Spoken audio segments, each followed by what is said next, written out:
Hello, I'm Luca Macchia, Technical Director at Cultraro. Today I would like to talk to you about the proper use of our products. Our dampers are highly efficient components that deliver performance meeting customer expectation.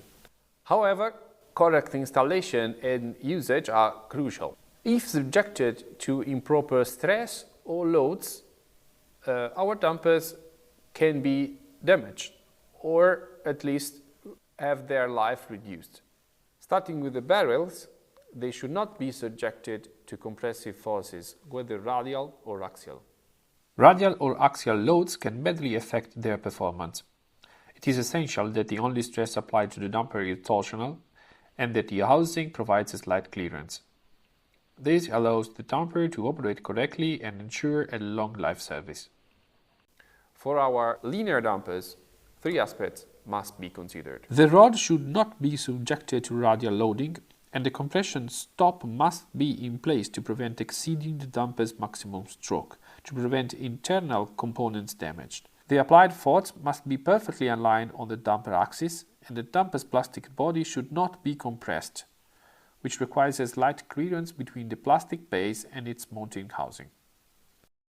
C-type and D-type are equipped with gear wheels. Correct alignment and avoidance of axial or radial loads on the damper are critical to proper engagement between the gears.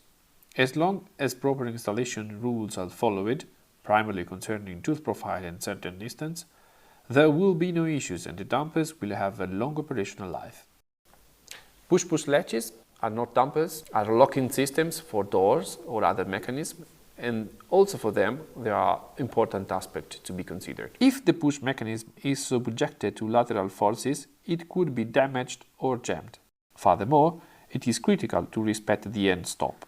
The push mechanism cannot serve as the end stop for the motion. The push mechanism should only lock the door and allow it to reopen upon the next actuation. The geometry of the interface, particularly the hook, must follow the design specification, and the hook must be well centered on the push mechanism itself. You can find all this information in our datasheets on our website. Thank you.